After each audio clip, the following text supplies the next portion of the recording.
The Pokémon Scarlet and Violet postgame is one of those postgames I don't think anyone hates. And I don't think anyone hates it because nobody really remembers it.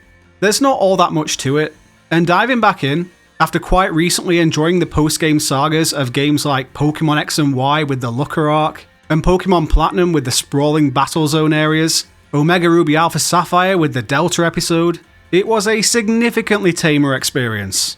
But let's have a chat for a few minutes anyway, why not? This is the postgame of Pokémon Scarlet and Violet.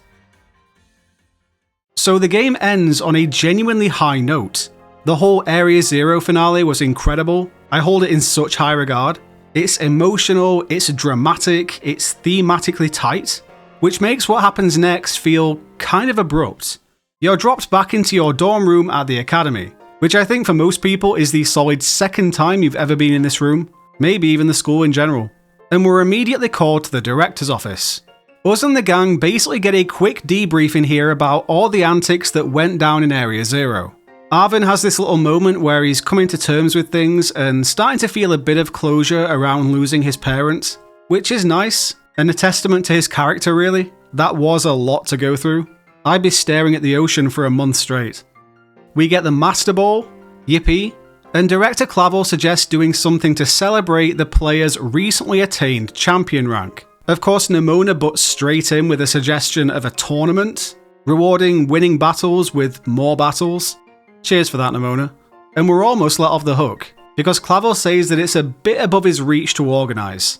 But then Geeta pops in and offers the Pokemon League's help to organise the event. Thanks. But she'll only have time to help if our character can help her out with inspecting all of the gyms across the Paldea region. And we quickly learn that by inspect, she means rematch them all. So now we've got to go around all the Paldea gyms again, battling each and every one, so that afterwards we can come back to enter a big school tournament to do even more battles. The variety is blowing me away. That's probably a little silly to complain about though, right? Like, battling is probably 50% of the entire point of Pokemon, if not more. I just really like story stuff. Anyway, so away we go. Gliding across the Paldea region once again, rematching all of the gyms. I mentioned in my Sword and Shield postgame video recently that there is at least a sense of nostalgia you can get from this, because you're revisiting some places you've just had zero reason to ever come back to since you were there during the regular story playthrough. Like, there was never any reason to come back to Cortondo or Alphanada.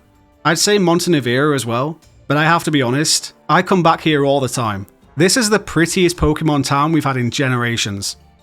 There are a couple of heavier beats during this little tour. Grusha shows a bit of vulnerability in his worries about losing his place as a gym leader, having already lost his dream of being a pro snowboarder. Larry is as tired and jaded as ever. Never change, Larry, we love you. Like I said, there is some value to touring around the gyms again. I just wish it wasn't the central thing to do in the postgame. While we're at it, we might as well head back down to the depths of Area Zero, because now we can catch the Box Legendary. Not the one we've been riding throughout our entire adventure. That one is trapped in this game forever, unfortunately. But the evil one. The one that ended the Professor. Yeah, we can catch that one. I still think we should have been able to swap out our ride legendary for something else. Maybe a Cyclizar or something, even though they can't fly. But I guess that could lead to a few softlock cases in the DLC, if you just happen to not have that Pokemon anymore. But it still annoys me that we never got to ride on a Cyclizar. I was hoping that was going to be a thing. Anyway, we can pop that in a Master Ball because there's really nothing else I'm going to use it on.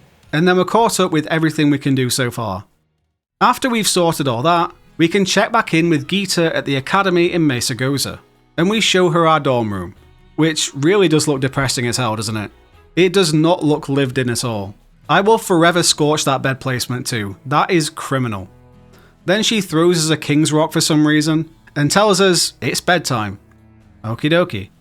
After a quick rest, Nemona pays us a visit. Can we not lock our dorm room doors? To say that the Academy Ace tournament is ready to go. So, let's do this. It really is simple enough. It's just the Nemona battle in the centre of Mesa Goza all over again, but against different opponents. And that's probably the biggest draw of this tournament. We get to battle a couple of teachers this go around, and then after that, this tournament becomes infinitely rerunnable. and every time you do rerun it, there will be different opponents. So you have the opportunity to battle most, if not all of the teachers in the school. I'm not sure if there's one or two that are left out. And that's it.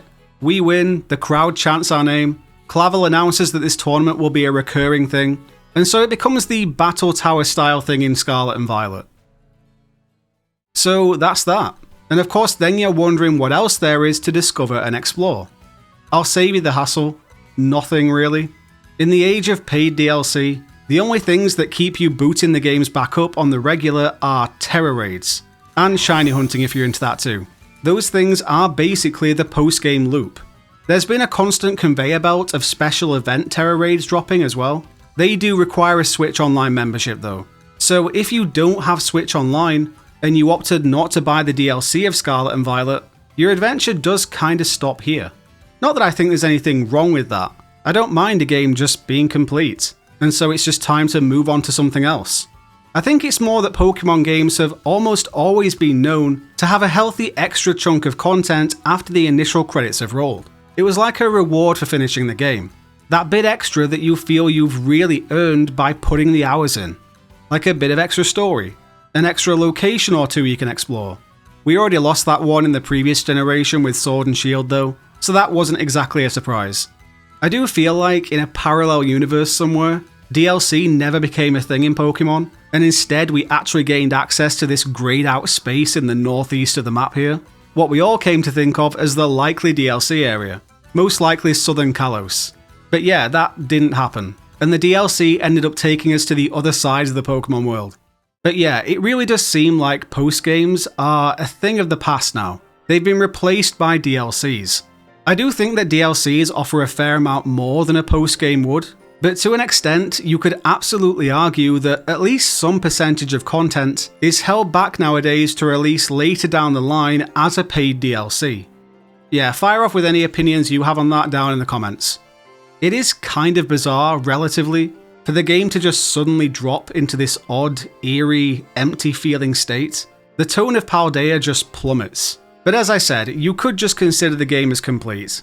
Most casual players probably did as soon as the credits rolled after the Area Zero finale. That is a good ending that feels tied up in a nice little bow. It's only more invested players like me that even think about and expect post-game stuff. Anyway, that's just a little chat about the post-game of Pokemon Scarlet and Violet. It's content, but it's not an event, if that makes sense. That's sort of the best way I can describe it. For a lot of people, the terror raids probably add some endless longevity to it.